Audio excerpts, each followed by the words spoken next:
नमस्कार, जय हिंद, वंदे मातरम। दोस्तों, स्वागत है दोस्तों आप लोगों का हमारे इस YouTube चैनल पॉलिटिकल न्यूज पर। आप लोगों का स्वागत है दोस्तों। आज की इस वीडियो में हम लेकर आ चुके हैं लोकसभा चुनाव 2024 का ताजा सर्वे ओपिनियन पोल। ताजा सर्वे ओपिनियन पोल में देखेंगे आखिर कौन सी पार्टी की सरकार लोकसभा चुनाव में बनती हुई नजर आ रही, कौन सी पार्टी जीत का परचम लहराती हुई नजर आ रही और कौन सी पार्टी पिछड़ती हुई नजर आ रही है। आखिर कौन होगा देश का प्रधानमंत्री, क्या फिर से एक बार तीसरी बार केंद्र में बन पाएंगी बीजेपी की सरकार या नहीं। ताजे सर्वे ओपिनियन पोल के माध्यम से हम जानने की कोशिश करेंगे। और दोस्तों देखेंगे कि विपक्ष का जो गठबंधन तैयार हुआ है इंडिया, उससे कितनी सफलता मिलती हुई नजर आ रही है ताजे सर्वे ओपिनियन पोल में। उससे पहले दोस्तों, अगर से आप लोग हमारे इस चैनल पर नए हैं और अभी तक अगर से आप लोगों ने हमारे इस चैनल को सब्सक्राइब नहीं किया तो देश विदेश की तमाम ताजी खबरों को जानने के लिए दोस्तों हमारे चैनल को कर लीजिए सब्सक्राइब। आपको दोस्तों देश विदेश की तमाम ताजी खबरें आपको लगातार हमारे चैनल के माध्यम से लगातार मिलती रहेंगी, इसलिए चैनल को कर लीजिए सब्सक्राइब और वीडियो को कर दीजिए लाइक। चलिए जानते हैं दोस्तों लोकसभा चुनाव 2024 में वर्तमान परिस्थिति के अनुसार कौन सी पार्टी की सरकार बनती हुई नजर आ रही है। आपको बता दें दोस्तों, लोकसभा में कुल 543 सीटें हैं, जिसमें बहुमत का आंकड़ा 272 सीटें। चलिए जानते हैं दोस्तों बहुमत का आंकड़ा कौन सी पार्टी पार करती हुई नजर आ रही है और कौन सी पार्टी बहुमत के आंकड़े से पिछड़ती हुई नजर आ रही है। जिस पार्टी के पास 272 या उससे अधिक सीटें होंगी वही पार्टी देश में अपनी सरकार बनाएगी। कि आप अब की बार देश में किसकी सरकार बनते देखना चाहते हैं, इसीलिए अपनी राय अवश्य दें। अपनी राय कमेंट करके जरूर बताएं कि आप अब की बार देश में किसकी सरकार बनते देखना चाहते हैं, क्योंकि जनता की राय लोकतंत्र को मजबूत बनाने के लिए महत्वपूर्ण होती है। इसीलिए अपनी राय अवश्य दें। यदि चैनल पर नए हैं तो प्लीज चैनल को सब्सक्राइब अवश्य कर लें। हम आपको 7 अलग अलग राज्यों के ओपिनियन पोल व एग्जिट पोल को साझा करते रहेंगे। बने रहिए हमारे साथ। चलिए शुरू करते हैं और देखते हैं सबसे पहला राज्य आता है उत्तर प्रदेश। उत्तर प्रदेश राज्य में लोकसभा की कुल 80 सीटें हैं, जिसमें एनडीए अर्थात बीजेपी के खाते में 40 व इंडिया महागठबंधन के खाते में भी 40 लोकसभा सीट जाती दिख रही हैं। और आमतौर पर ऐसा माना जाता है कि जो पार्टी उत्तर प्रदेश में अधिक सीटें जीतेगी वही पार्टी केंद्र में अपनी सरकार बनाएगी। लेकिन अब की बार आंकड़े कुछ उल्टे होते नजर आ रहे हैं कि इंडिया महागठबंधन बीजेपी को टक्कर देता हुआ नजर आ रहा है। चलिए इसी के साथ यदि हम बात करें बिहार राज्य की, बिहार राज्य में लोकसभा की कुल 40 सीटें हैं। यहाँ पर इंडिया महागठबंधन के खाते में 24 जबकि एनडीए के खाते में 16 लोकसभा सीट जाती दिख रही हैं। यहाँ पर इंडिया महागठबंधन को काफी फायदा होता नजर आ रहा है, जबकि इंडिया महागठबंधन को यहाँ पर नुकसान का सामना करना पड़ सकता है। चलिए इसी के साथ यदि हम बात करें झारखंड की, झारखंड राज्य में लोकसभा की कुल 14 सीटें हैं। यहाँ पर इंडिया व एनडीए के बीच बराबर की टक्कर देखने को मिल सकती है। झारखंड की 14 लोकसभा सीटों में से इंडिया महागठबंधन के खाते में 7 जबकि एनडीए के खाते में भी 7 लोकसभा सीट जाती दिख रही हैं। चलिए इसी के साथ यदि हम बात करें राजस्थान राज्य की, राजस्थान राज्य में लोकसभा की कुल 25 सीटें हैं। यहाँ पर इंडिया महागठबंधन के खाते में 9 जबकि एनडीए अर्थात बीजेपी के खाते में 16 लोकसभा सीट जाती दिख रही हैं। यहाँ पर इंडिया महागठबंधन को थोड़े से नुकसान का सामना करना पड़ सकता है, जबकि यहाँ पर एनडीए अर्थात बीजेपी को फायदा होता नजर आ रहा है। चलिए इसी के साथ यदि हम बात करें गुजरात राज्य की, वैसे तो गुजरात राज्य को भाजपा का गढ़ माना जाता है, लेकिन आप ओपिनियन पोल को देखिए और आपको पता चल जाएगा। गुजरात की 26 लोकसभा सीटों में से इंडिया महागठबंधन के खाते में 8 जबकि एनडीए अर्थात बीजेपी के खाते में 18 लोकसभा सीट जाती दिख रही हैं। यहाँ पर इंडिया महागठबंधन को काफी नुकसान का सामना करना पड़ सकता है, जबकि एनडीए अर्थात बीजेपी को काफी फायदा होता नजर आ रहा है। चलिए इसी के साथ यदि हम बात करें दिल्ली राज्य की, दिल्ली राज्य में लोकसभा की कुल 7 सीटें हैं। यहाँ पर इंडिया महागठबंधन के खाते में 5 जबकि एनडीए के खाते में 2 लोकसभा सीट जाती दिख रही हैं। यहाँ पर इंडिया महागठबंधन को फायदा होता नजर आ रहा है, जबकि एनडीए को यहाँ पर नुकसान की संभावना है। चलिए इसी के साथ यदि हम बात करें हिमाचल प्रदेश की, हिमाचल प्रदेश में लोकसभा की कुल 4 सीटें हैं, जिसमें इंडिया व एनडीए के बीच बराबर की टक्कर देखने को मिल सकती है। हिमाचल प्रदेश की 4 लोकसभा सीटों में से इंडिया महागठबंधन के खाते में 2 जबकि एनडीए अर्थात बीजेपी के खाते में भी 2 लोकसभा सीट जाती दिख रही हैं। इसी के साथ यदि हम बात करें उड़ीसा राज्य की, उड़ीसा राज्य में लोकसभा की कुल 21 सीटें हैं। यहाँ पर इंडिया महागठबंधन के खाते में 6 जबकि एनडीए के खाते में 2 लोकसभा सीट जाती दिख रही हैं। और यदि वही बात करें हम अन्य दलों की, तो अन्य दलों के खाते में भी 13 लोकसभा सीट जाती दिख रही हैं। यहाँ पर इंडिया में एनडीए को थोड़े थोड़े नुकसान का सामना करना पड़ सकता है। चलिए इसी के साथ यदि हम बात करें अन्य केंद्र शासित प्रदेशों की, अन्य केंद्र शासित प्रदेशों में लोकसभा की कुल 7 सीटें हैं।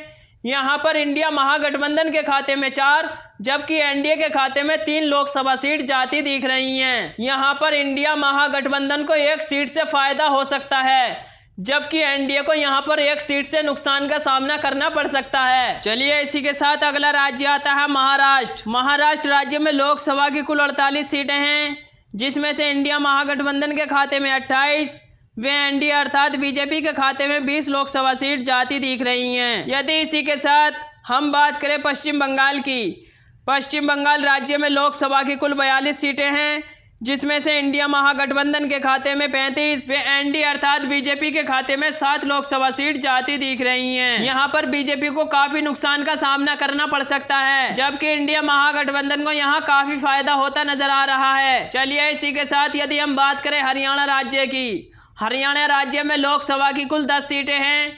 यहाँ पर इंडिया महागठबंधन के खाते में 6, जबकि एनडीए अर्थात बीजेपी के खाते में 4 लोकसभा सीट जाती दिख रही हैं। यहाँ पर इंडिया महागठबंधन को फायदा होता नजर आ रहा है, जबकि एनडीए अर्थात बीजेपी को नुकसान का सामना करना पड़ सकता है। चलिए इसी के साथ यदि हम बात करें पंजाब राज्य की, पंजाब राज्य में लोकसभा की कुल 13 सीटें हैं। यहाँ पर इंडिया महागठबंधन के खाते में 6, जबकि यहाँ पर बीजेपी का खाता खुलने की कोई संभावना नहीं है। यदि वही बात की जाए अन्य दलों की, तो अन्य दलों के खाते में 7 लोकसभा सीट जाती दिख रही हैं। यहाँ पर बीजेपी की लुटिया डूबती नजर आ रही है। चलिए इसी के साथ यदि हम बात करें गोवा राज्य की, गोवा राज्य में लोकसभा की कुल 2 सीटें हैं। यहाँ पर इंडिया व एनडीए के बीच बराबर की टक्कर देखने को मिल सकती है, जबकि इंडिया महागठबंधन के खाते में 1, वहीं पर बीजेपी के खाते में भी 1 लोकसभा सीट जाती दिख रही है। चलिए इसी के साथ यदि हम बात करें असम राज्य की, असम राज्य में लोकसभा की कुल 14 सीटें हैं। यहाँ पर इंडिया महागठबंधन के खाते में 6, जबकि एनडीए अर्थात बीजेपी के खाते में 8 लोकसभा सीट जाती दिख रही हैं। यहाँ पर बीजेपी को फायदा होता नजर आ रहा है, जबकि इंडिया महागठबंधन को यहाँ पर थोड़े से नुकसान का सामना करना पड़ सकता है। चलिए इसी के साथ यदि हम बात करें छत्तीसगढ़ राज्य की, छत्तीसगढ़ राज्य में लोकसभा की कुल 11 सीटें हैं। यहाँ पर इंडिया महागठबंधन के खाते में 6, जबकि एनडीए अर्थात बीजेपी के खाते में 5 लोकसभा सीट जाती दिख रही हैं। चलिए इसी के साथ यदि हम बात करें तमिलनाडु राज्य की, तमिलनाडु राज्य में लोकसभा की कुल 39 सीटें हैं।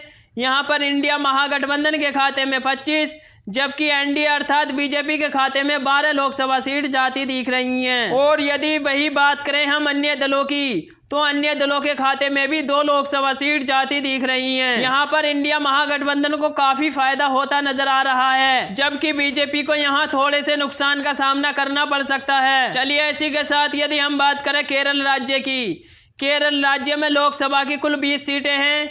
यहाँ पर इंडिया महागठबंधन के खाते में 13, जबकि एनडीए का खाता खुलने की कोई संभावना नहीं है। यहाँ पर अन्य दलों के खाते में 7 लोकसभा सीट जाती दिख रही हैं। यहाँ पर बीजेपी की लुटिया डूबती नजर आ रही है। चलिए इसी के साथ यदि हम बात करें तेलंगाना राज्य की, तेलंगाना राज्य में लोकसभा की कुल 17 सीटें हैं। यहाँ पर इंडिया महागठबंधन के खाते में 12, जबकि एनडीए अर्थात बीजेपी के खाते में 5 लोकसभा सीट जाती दिख रही हैं। यहाँ पर इंडिया महागठबंधन को काफी फायदा होता नजर आ रहा है, जबकि एनडीए अर्थात बीजेपी को यहाँ नुकसान का सामना करना पड़ सकता है। चलिए इसी के साथ यदि हम बात करें मणिपुर राज्य की, मणिपुर राज्य में लोकसभा की कुल 2 सीटें हैं। यहाँ पर एनडीए का खाता खुलने की कोई संभावना नहीं है। मणिपुर की 2 लोकसभा सीट इंडिया महागठबंधन के खाते में जाती दिख रही है, और यहाँ पर बीजेपी की लुटिया डूबती नजर आ रही है। चलिए इसी के साथ यदि हम बात करें मध्य प्रदेश राज्य की, मध्य प्रदेश राज्य में लोकसभा की कुल 29 सीटें हैं।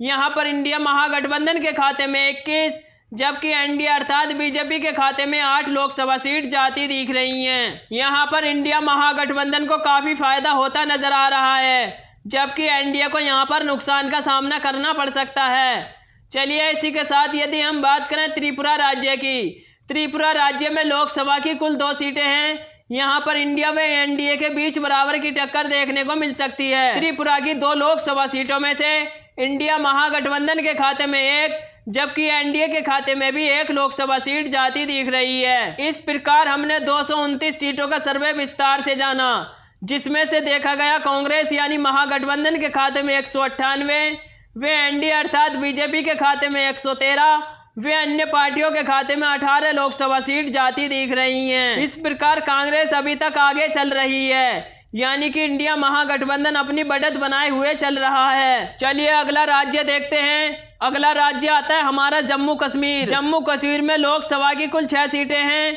यहाँ पर इंडिया महागठबंधन के खाते में 3, जबकि एनडीए अर्थात बीजेपी के खाते में भी 3 लोकसभा सीट जाती दिख रही हैं। इसी के साथ यदि हम बात करें मेघालय राज्य की, मेघालय राज्य में लोकसभा की कुल 2 सीटें हैं। यहाँ पर एनडीए का खाता खुलने की कोई संभावना नहीं है, जबकि मेघालय की 2 लोकसभा सीट इंडिया महागठबंधन के खाते में जाती दिख रही है। चलिए इसी के साथ यदि हम बात करें अरुणाचल प्रदेश की, अरुणाचल प्रदेश में लोकसभा की कुल 2 सीटें हैं। यहाँ पर इंडिया व एनडीए के बीच बराबर की टक्कर देखने को मिल सकती है, जबकि इंडिया महागठबंधन के खाते में 1, वहीं पर एनडीए के खाते में भी 1 लोकसभा सीट जाती दिख रही है। चलिए इसी के साथ यदि हम बात करें आंध्र प्रदेश राज्य की, आंध्र प्रदेश राज्य में लोकसभा की कुल 25 सीटें हैं। यहाँ पर इंडिया महागठबंधन के खाते में 14, जबकि एनडीए अर्थात बीजेपी के खाते में 2 लोकसभा सीट जाती दिख रही हैं। यदि वही बात करें हम अन्य दलों की, तो अन्य दलों के खाते में 9 लोकसभा सीट जाती दिख रही हैं। यहाँ पर एनडीए को नुकसान का सामना करना पड़ सकता है, जबकि इंडिया व अन्य दलों को काफी फायदा होता नजर आ रहा है। इस प्रकार हमने 543 सीटों का सर्वे विस्तार से जाना,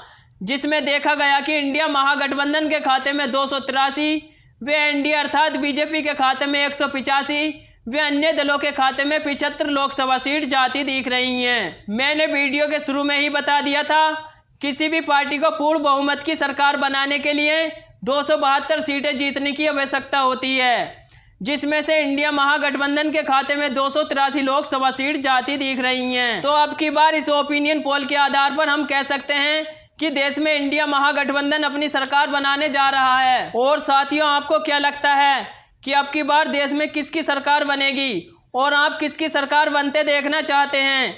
कमेंट करके ज़रूर बताएं, क्योंकि जनता की राय लोकतंत्र को मजबूत बनाने के लिए महत्वपूर्ण होती है। इसीलिए अपनी राय अवश्य दें।